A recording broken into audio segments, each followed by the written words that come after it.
2016년 3월 20일 주일 저희들이 62회 땅굴안보 구국기도회로 모였습니다.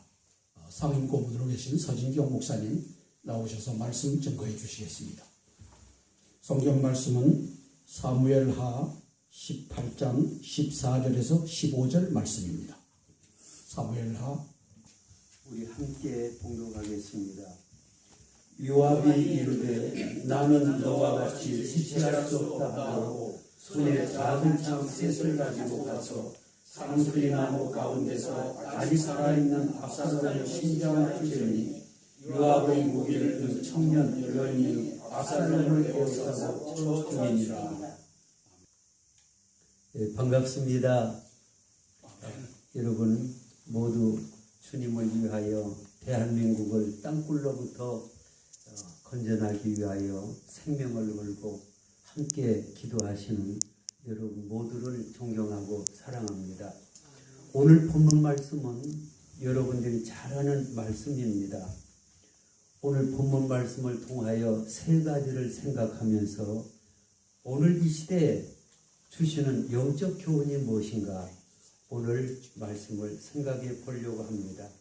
첫째는 압살롬의 반역과 죽음을 우리가 먼저 생각해 보겠습니다. 압살롬은 아주 인물이 준수하고 뛰어난 그러한 용모를 가질 뿐만 아니라 또 전략도 가지고 있는 그러한 왕자의 한 사람이었습니다. 이 사람이 아버지 다윗 왕의 사랑을 받고 잘 자라왔는데 어느 날 정권력이 사로잡혀서 그가 많은 사람들의 마음을 도적질했다고 성경은 말씀하고 있습니다. 재판장도 아니면서 왕으로 또 재판을 받으러 가는 사람들을 자기가 재판해 주겠다고 쉽게 모든 문제를 풀어주면서 경제력을 풀어서 많은 인심을 얻었어요. 이러다 보니까 이 사람이 내가 어느 곳에 가서 왕이 되겠다고 선포를 했습니다. 선포를 하면서 그때 아히도벨이라고 하는 이와 같은 모사가 있었는데 그 사람을 통하여 이야기를 나눠보니까 좋은 기회가 있습니다. 지금 다윗이 지금 강가로 도망가서 많은 사람들과 함께 있지만은 오늘 우리들이 갑자기 쳐들어가서 그 도망간 사람들 일부는 다 도망가도록 내버려두고 다윗이 혼자 있을 때 다윗을 죽입시다. 이렇게 이야기를 하니까 이 압살롬이라고 하는 사람이 아버지를 죽이자고 하는데 동의를 해요. 그러자고. 이런 배은망덕한 폐륜화가 어디가 있습니까? 참 이 말씀을 생각해 보면서 우리는 이 말씀이 오늘을 살아가고 있는 우리에게 어떤 교훈을 주고 있습니까? 오늘 과거에 북한과 우리나라는 한 나라였습니다. 대한민국과 북한 정권이 다 하나의 민족이요. 외정 시절에 일본 사람들로부터 많은 핍박을 받을 때 같이 일본 사람과 같이 싸우기도 한 그런 사람들이었는데 오늘 이 김일성이가 스탈린의 말을 듣고 정권력에 사로잡혀가지고 반역을 했어요. 반역을 해서 어떻든 우리 대한민국의 박정희도 죽이고 박근혜도 죽이고 이러한 전략을 세운 것이 김정일, 김정으로 지금 내려와서 쭉 나와 있었는데 이와 같은 그 나쁜 행위를 하나님은 안 되겠다 해서 압살롬을 죽이기로 결심을 했어요. 하나님께서. 그래서 이 압살롬이 인물이 준수할 뿐만 아니라 참 수시만했던 것 같아요. 머리털이 많고 하는데 이 전쟁통에 나와가지고 이렇게 상수리 나무 밑으로 이렇게 창을 들고 가다가 그 상수리 나무에 이 머리 상투가 꽂혀가지고 대롱대롱 매달려 있었습니다. 이런 일이 있을 수 없죠. 나무 가지를 치고 갈지언정 이것은 하나님의 어떤 그 계획이 아니면 있을 수가 없습니다. 그래서 매달려 있는데 그때 다윗은 그래도 전쟁에서 내 아들 압살롬을 죽이지 말라고 그게 부모의 심정입니다. 그래서 당장에 죽이려고 어떤 사람이 하다가 아니 왕이 죽이지 말라고 했는데 그 말을 요압 장군이 듣고 아니 그 사람 살려두면 되느냐 가서 창으로 죽여서 완전히 압살롬을 제압해 버렸습니다. 그랬더니 그때 이스라엘 많은 지파들이 압살롬을 중심해서 살아갔었는데 그 사람들이 다 다윗 왕에게로 돌아왔어요. 이런 역사를 보면서 그때 역사나 지금의 역사나 똑같은 그런 내용들이요 사건들입니다. 오늘 이것을 보면서 김정은이가 죽지 않고는 남북이 통일될 수 없다고 하는 이런 결론을 저도 내리게 되었습니다. 그가 돌아와서 회개하고 돌아오면 조건이와 거기에 지금 모사들이라고 하는 사람들이 전부 아이도엘처럼 다 남한만 침공하자고 하는 이런 간신배들에게 둘러싸여 있기 때문에 자기 마음이 돌이킬 수가 없는 상황이라고 하는 걸 이와 같이 판단을 내렸습니다. 그렇다고 하면은 다윗은 아들이기 때문에 지금도 돌아오기를 기다리고 죽이지 말라고 했지만은 이 사람이 살아있고는 통일이 되지를 않아요. 통일이 되지 않기 때문에 이렇게 장군이 압살롬을 완전히 죽이고 났더니 그때 어떤 일이 벌어졌습니까? 다 흩어졌는데 그때서 유다 백성들에게 왜 우리를 은원도 없이 왕궁으로 예루살렘으로 모셔가는 일에 우리를 빠뜨렸느냐? 그때서 원망을 하는 거예요. 오늘 이것도 똑같으리라고 믿습니다. 아마 김정일이나 김정은이가 죽은 다음에는 아마 북한이 붕괴되고 그 사람들이 왜 우리를 일찍 통일 대열에 우리를 왜 세우지 않았느냐 그러지 않겠는가 이런 생각을 해보면서 만약에 지금 압살롬이 안 죽었다면 다윗이 죽게 되어 있습니다. 이걸 보면은 지금 현실을 판단해 볼 때 여기 김정은이가 죽지 않으면 박근혜가 죽어요. 이런 심각한 상황 속에 있습니다. 나는 전략가가 아닙니다.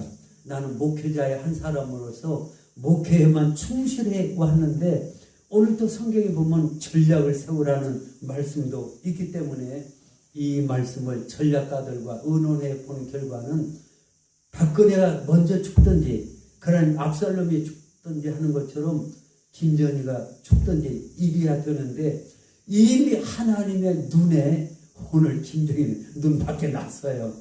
죽이기로 결심했기 때문에 이렇게 머리에 꽂힌 것처럼 지금 김정은이나 김일성이나 김정일이가 우상처럼 숨겨진 게 무엇입니까? 바로 핵무기가 우상이에요.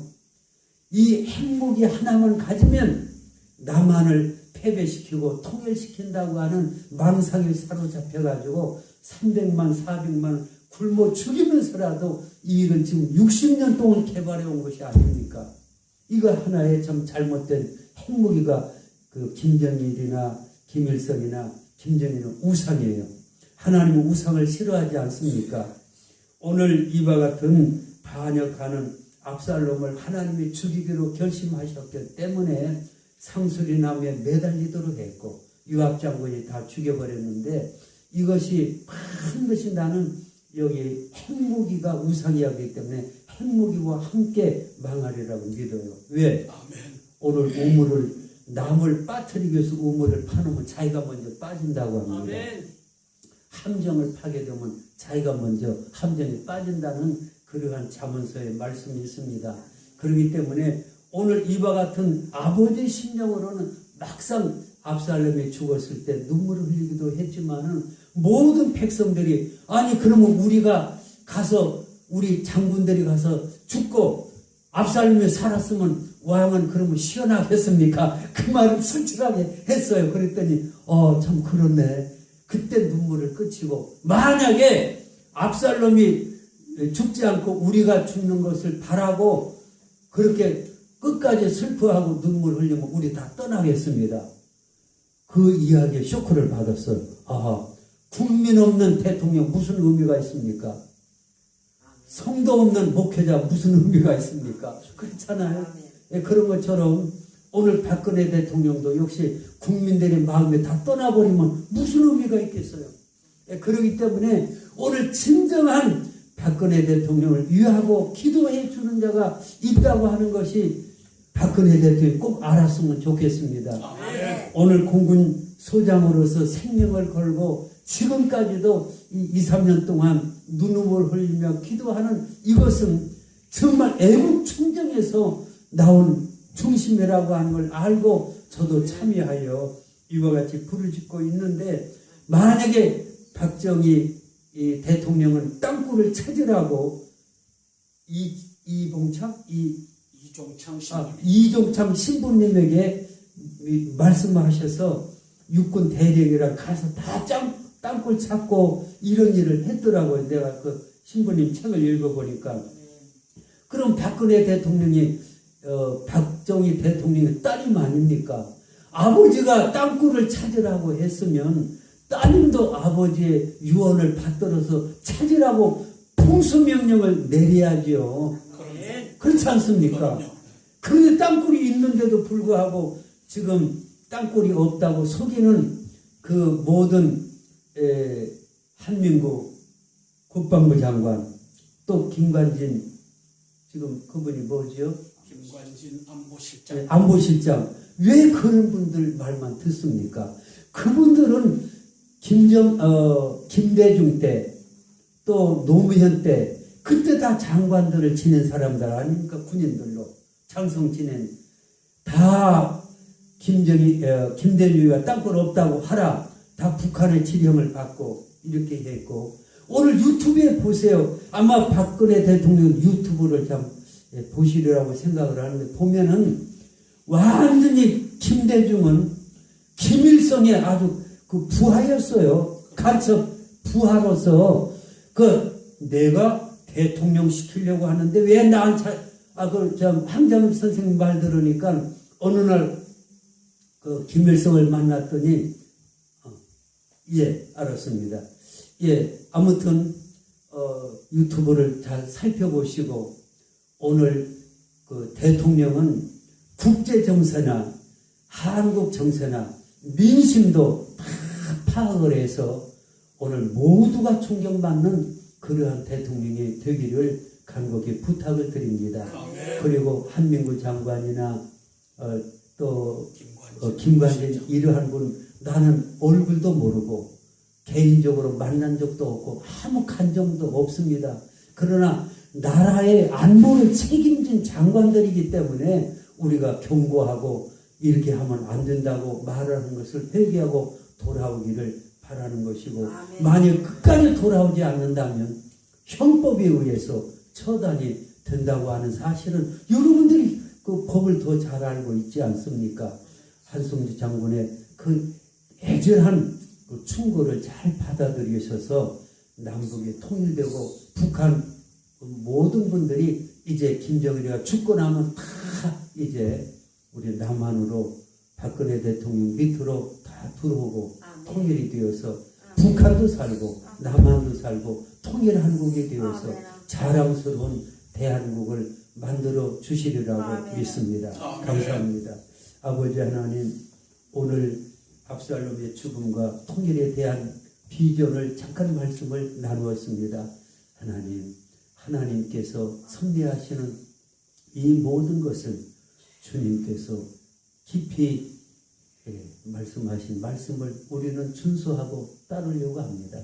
하나님의 섭리대로 모든 나라가 마침내 승리하는 대한민국을 만들어 주시리라고 믿고 감사를 드립니다. 영광 받으시옵소서. 예수 그리스도의 이름으로 감사기도 올려옵나이다. 아멘. 목사님 말씀 감사합니다. 요압 장군이 자기가 섬기는 다윗 왕을 위해서 그가 사랑하는 아들 압살롬을 참으로 심장을 찔러 죽인다는 말씀을 저희들 들었습니다. 저희들이 박근혜 대통령님을 존경하고 사랑합니다. 그런데 김정은이와 김정은의 졸개들, 간첩들이 당신들 주변에 있어서 그들을 죽여야 당신이 살고 5천만이 삽니다. 그래서 오늘 말씀을 이제 요압 장군이 했던 이 일을 대한민국의 441명의 장수들이 박근혜 대통령께 충성하면서 간첩들을 잡아 죽이고 김정은이를 참수작전을 해서 이 나라 통일하는 그날이 오기를 위해서 기도합니다. 감사합니다.